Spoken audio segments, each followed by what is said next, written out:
Good morning. Good morning. Any fresh injuries to report after the other night?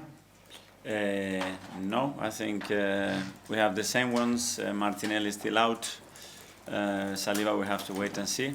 We have another training session this afternoon, and the rest is still getting closer. I think in the right direction, but not available yet. So Saliba's got a chance, but Martinelli, do you foresee how long he might be out for? No, we don't know yet, but I think this game is going to come too early for him. Just on those other four that you mentioned, just Jesus, Ødegaard, Kai Havertz, have you got any updates on when they could be back? I would say weeks, and some of them pretty soon, hopefully, if they keep evolving the way they are doing. But difficult to put a game. You know that we have the international break, which is a 2-week break there.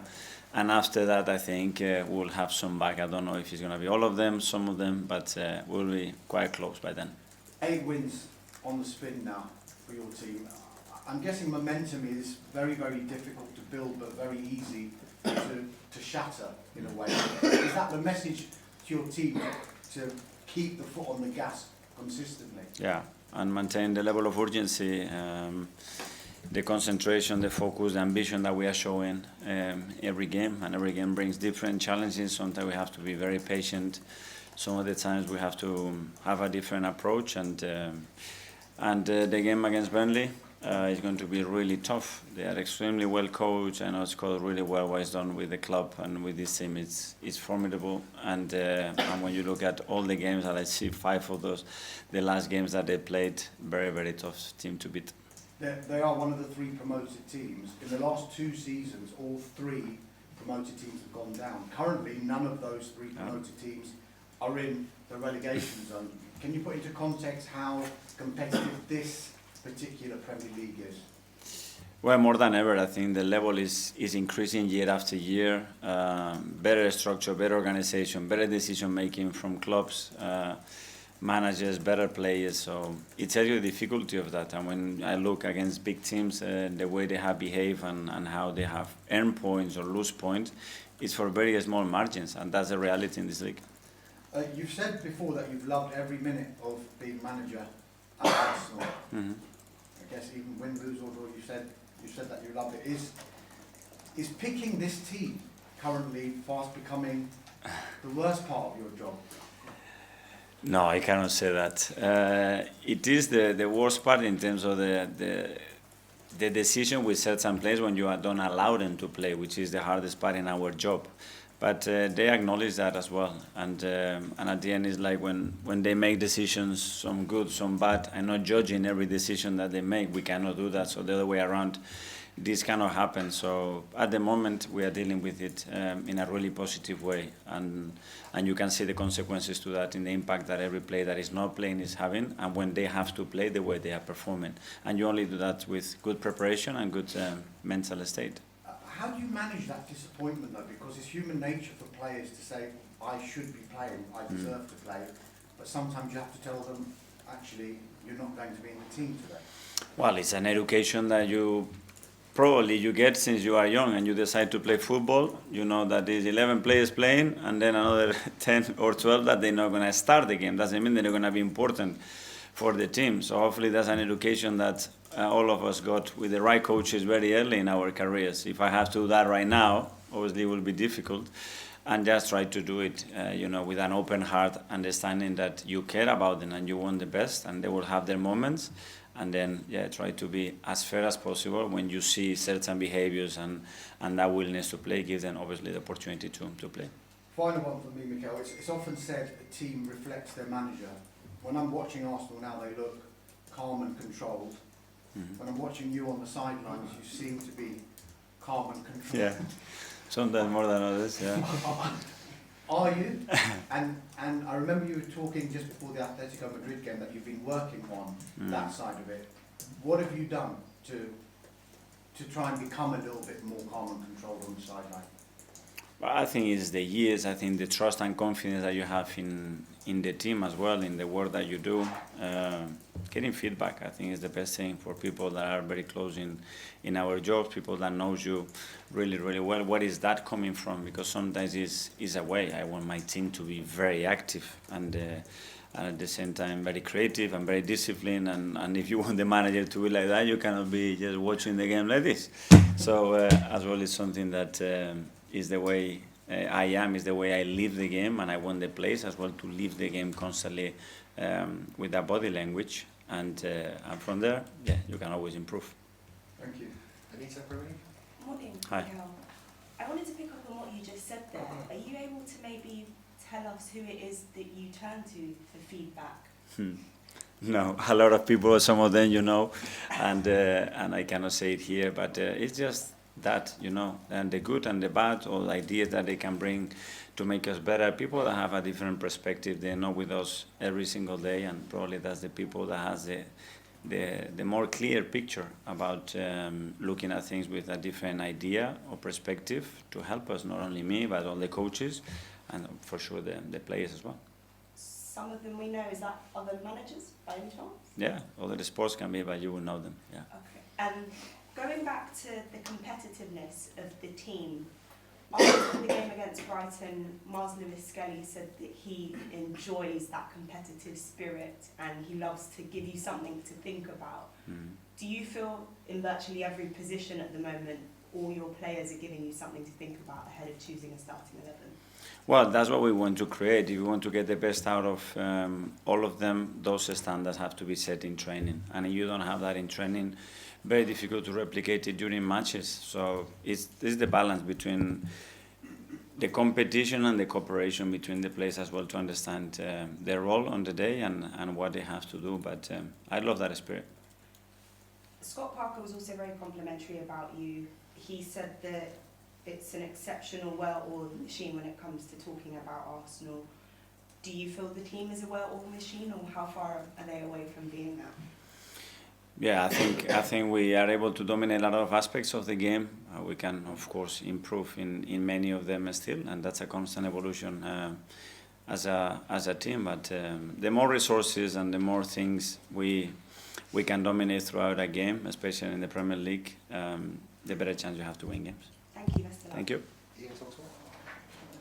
Hi, Mikel, how are you? Very good, thank you. As we sit here right now, we don't know when your League Cup quarter-final with Crystal Palace is going to be played because there is, to put it mildly, a pile-up of fixtures. Not on Christmas Day, I think.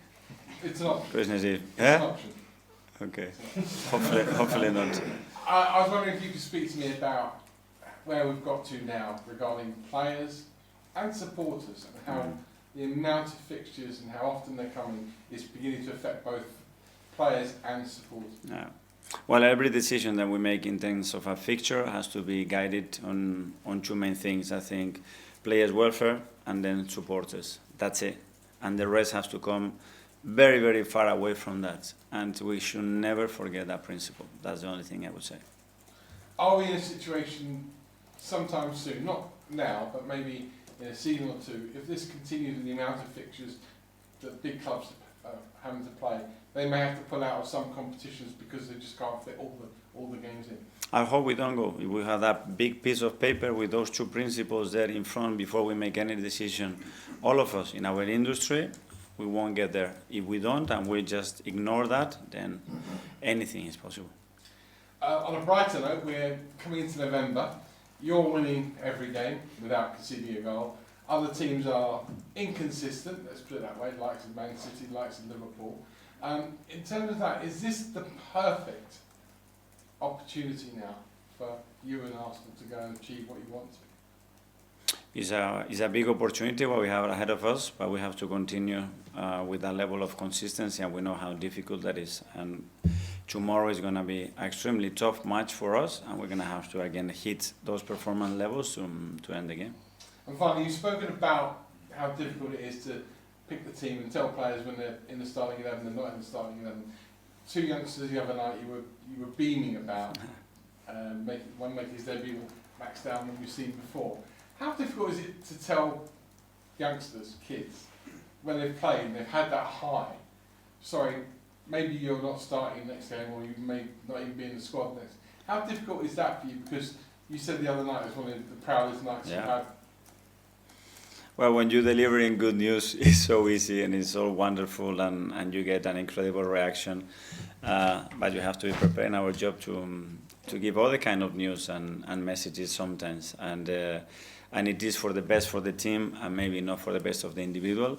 But you never know, because some decisions that at the time you think they are not good for you, they become the best decision for your career.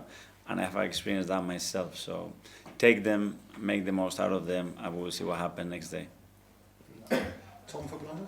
Hi, Mikel. Hi. Miles spoke to some of our colleagues on Wednesday, and he used the word "our house" to describe the Emirates. I'm curious, is that something that you've kind of instilled culturally, or has that organically come from the players, that tag of the Emirates being our house? That's the way I feel it, hopefully the way they feel it as well. But to use that language, you really have to feel it. You have to feel that when you get there, your energy level, your desire to defend your house, to threaten anybody that comes very close to that, it has to be your mindset. And if the players feeling that and our supporters feel that, I think we're going to be stronger.